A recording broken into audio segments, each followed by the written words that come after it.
വളർത്തുമൃഗങ്ങൾ ഇല്ലാത്ത വീടുകളില്ല. പാറ്റ മുതൽ പാമ്പ് വരെ നമ്മുടെ വളർത്തുമൃഗങ്ങളുടെ ലിസ്റ്റിൽ ഉണ്ടാവും. എന്നാലും പെറ്റ് ലിസ്റ്റിൽ ഒന്നാമൻ നായകളാണ്. അത്തരം ഒരു വളർത്തുമൃഗത്തിന്റെ ചെറിയ കയ്യബദ്ധം കൊണ്ട് ഉടമയ്ക്ക് പറ്റിയ സംഭവം അറിഞ്ഞാലോ? ജെറാൾഡ് കുക്ക്വുഡ് എന്ന വ്യക്തിയെ കിടക്കയിൽ കിടക്കുമ്പോൾ അബദ്ധത്തിൽ അയാളുടെ ഒരു വയസ്സുള്ള പിറ്റ്ബുൾ ഇനത്തിൽപ്പെട്ട ഓറിയോ എന്ന നായ വെടിവെച്ചു. മോംഫീസ് പോലീസ് ഡിപ്പാർട്ട്മെന്റിന്റെ കണക്കനുസരിച്ച് പുലർച്ചെ 4 മണിയോടെയാണ് സംഭവം നടന്നത്. കിർക്ക്വുഡും പങ്കാളിയും കിടക്കയിലായിരിക്കുമ്പോൾ ഓറിയോ കിടക്കയിൽ ചാടിക്കളിക്കുകയായിരുന്നു. അതിന്റെ കൈ കിടക്കയിൽ ഉണ്ടായിരുന്ന തോക്കിന്റെ ട്രിഗർ കാർഡിൽ കുടുങ്ങി. ഇത് തോക്ക് ഡിസ്ചാർജ് ചെയ്യാൻ കാരണമായി. തുടർന്ന് കിർക്ക്വുഡിന്റെ ഇടത് തുടയുടെ മുകൾ ഭാഗത്താണ് വെടിയേറ്റത്. സ്റ്റേബിൾ കണ്ടീഷനിലായിരുന്ന അദ്ദേഹത്തെ ഒരു പ്രാദേശിക ആശുപത്രിയിലേക്ക് കൊണ്ടുപോയി. സംഭവത്തിന് ശേഷം സ്ത്രീ തോക്കെടുത്ത് സംഭവ സ്ഥലം വിട്ടു.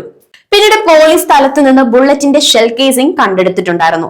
വെടിവെപ്പ് അപകടമായി സംഭവിച്ചതാണെന്ന് കണക്കാക്കിയതിനാൽ കിർക്ക്വുഡിനെയോ അദ്ദേഹത്തിന്റെ നായ ഓറിയോയ്ക്കോ എതിരെ ഒരു നിയമ നടപടിയും സ്വീകരിച്ചിരുന്നില്ല. വളർത്തുമൃഗങ്ങളുടെ വീടുകളിൽ പ്രത്യേകിച്ച് സുരക്ഷിതമായ തോക്ക് സംഭരണത്തിന്റെ പ്രാധാന്യമാണ് ഈ സംഭവം എടുത്തു കാണിക്കുന്നത്.